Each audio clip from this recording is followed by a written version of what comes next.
We're living in an era when the ability to obtain and share knowledge through technology is advancing science at a breakneck pace. Discoveries are being made across all scientific disciplines of study, and you have to wonder if, as the public, we're always getting the full story. Knowledge is power, and where there is power, some would argue there is almost certainly politics. As much as we're advancing as a species, our science literacy is probably not where it should be. Think about it. Do you know how your microwave oven or smartphone works, or how doctors are now able to treat and manage disease, such as HIV? Some will argue that the public is on a need-to-know basis, while others steadfastly believe that it's important that citizens remain informed, and in doing so empowered by an openly communicative and transparent scientific community. Hey Calgary, I'm Kevin Chorney. Thank you for joining us tonight. I'm here with Zach Trolley, engineer and space enthusiast. Zach, real quick, tell us a bit about you. I'm going to let our viewers know real quick. Of course, you were involved with the Mars One program. I was, yes. Over 200,000 applicants. You were shortlisted to 1,000. Yeah, tell me about you, Zach. So I'm an engineer by training, but my passion for engineering, for science, really came into about Mars. Actually, when I was a kid, I saw the Pathfinder mission land on Mars, and it was this realization that there are other planets out there that we could actually walk on them. Right? It was one of the first rovers on Mars, and it drove around, and this was right when the internet was coming about, so you could get those images off the internet. Yeah. And I was blown away by being able to go on my computer at home and get images in near real time, like within a month of NASA getting them, and seeing these images of another planet.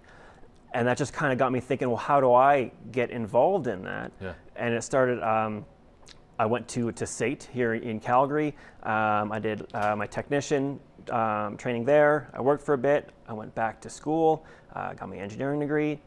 I eventually got a certificate from the International Space University. The National Space University? Yes.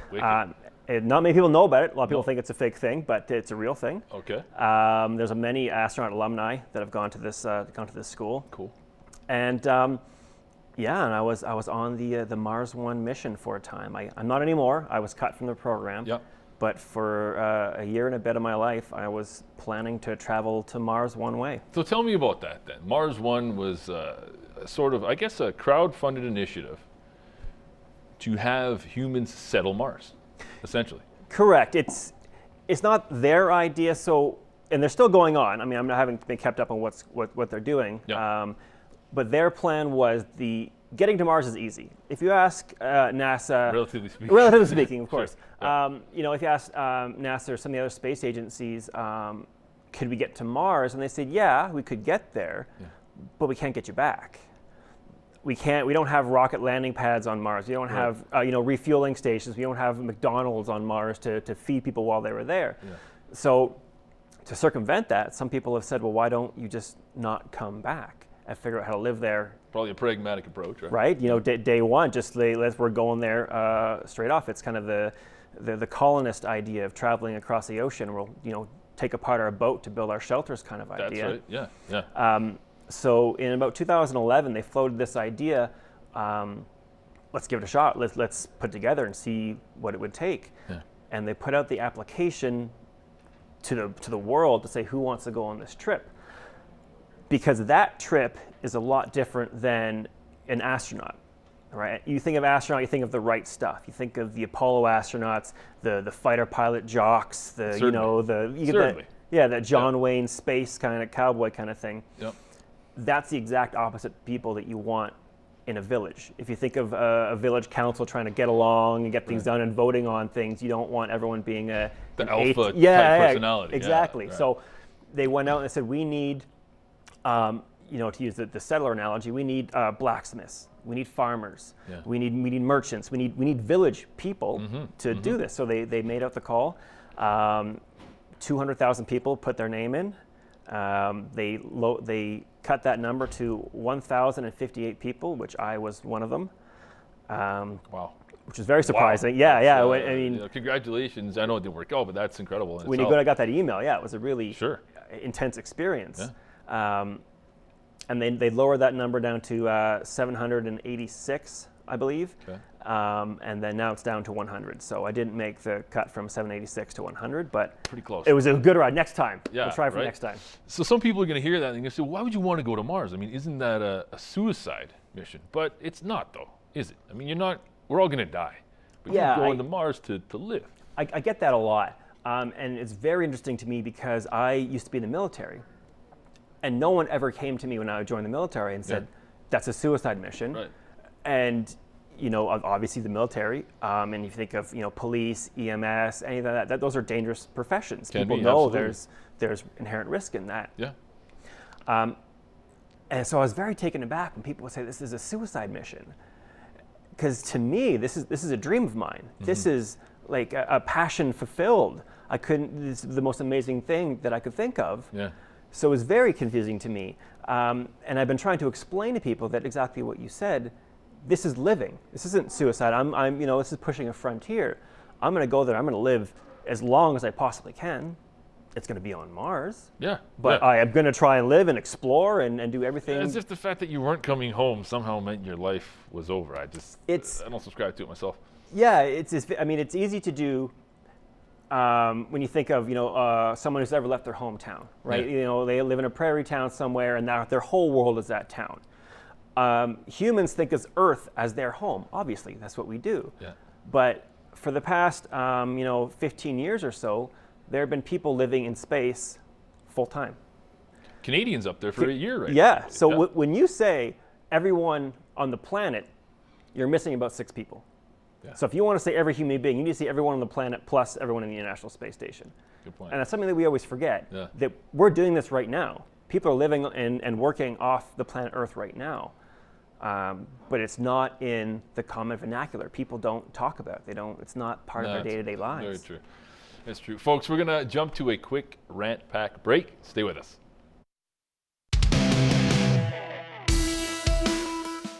Do I believe that scientists were muzzled during the last 10 years of government?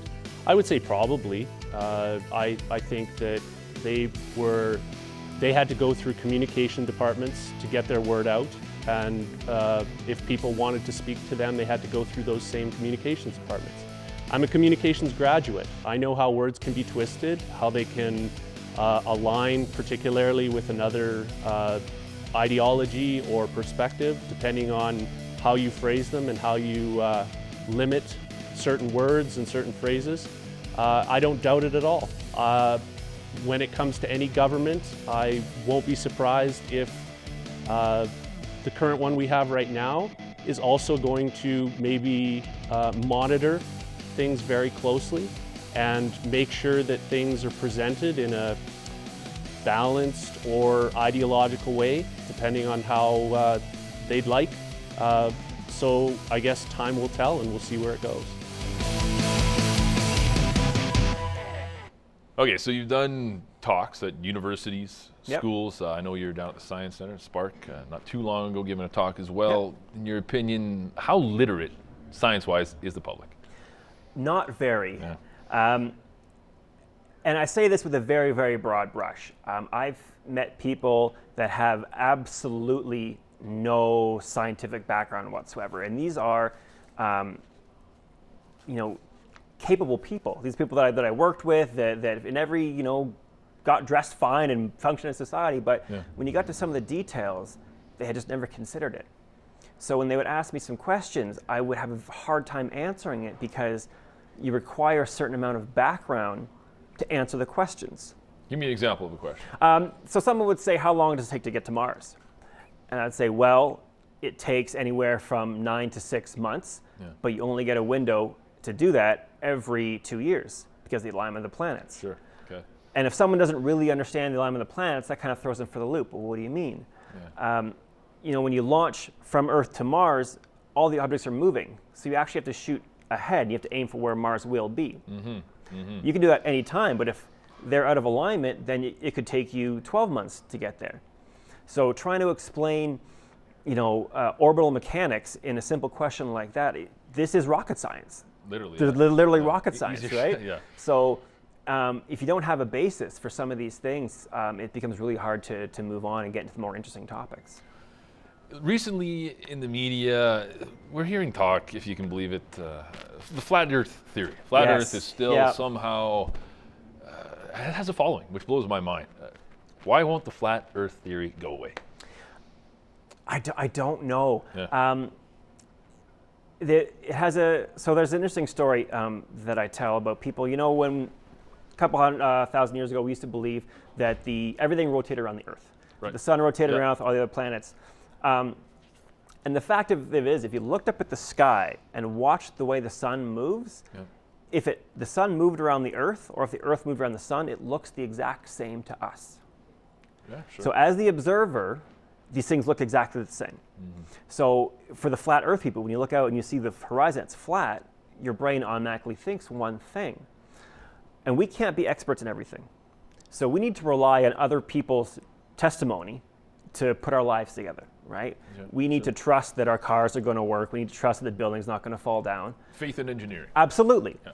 So some people, when they see something, they just can't, for whatever reason, they don't want to accept someone's explanation. They won't want to look through it. And you end up with people that go to such an extreme that they won't even listen to the evidence and say, everything must be a hoax. It's all made up. Not going to listen at all. Interesting way to live. So, I mean, obviously that contributes, but I mean, why in general do you think that the average person doesn't have a higher level of science literacy? I think it's in part because they don't really have to. Yeah, good answer. I think that's probably, If you're not challenged normally, you won't go for it. And with technology rapidly expanding, there's a barrier to entry that gets higher and higher. So in the 1970s, it was customary to see a bunch of guys on the weekend sitting around a car and taking some parts out and having a few beers out in the garage. Right? No one would blink twice. Sure. If you buy a car now and you get in there, you might void your warranty, and it could cost you $100,000. You can't even touch some of those parts. You've got a nicer car than I do, clearly, at $100,000. But no, I mean, point made. That's right. It's expected that you leave it to somebody else, and therefore don't have the knowledge. So it's this juxtaposition where we rely more and more and more on experts, but believe them less and less. That we trust these people that when you send a text message, it's only going to the person you want it to, but have no idea how any of that works. A lot of people are sweating pretty hard right now with that statement, but that's probably a reality of the situation. So this just becomes, as more and more tech comes in, you need to learn more, and we need to update our curriculums to include more things. So when you say, actually, I do want to touch on that. We're going to jump to a quick, rant pack break again. Folks, stay with us. We'll be right back. We have just come out of a very interesting era where the preceding Canadian government was disinterested in having scientists speak and scientific organizations speak. It seemed to go against the personal perspective of the previous Prime Minister.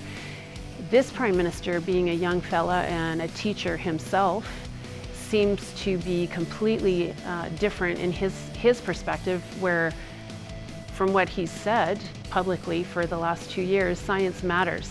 Science matters a lot. And scientists speaking and scientific research seeing the light of day is critical. We unfortunately live in a society right now that has unlimited access to information and seems remarkably disinterested in accessing that information. So I am personally look forward to much more open dialogue with the science community in Canada.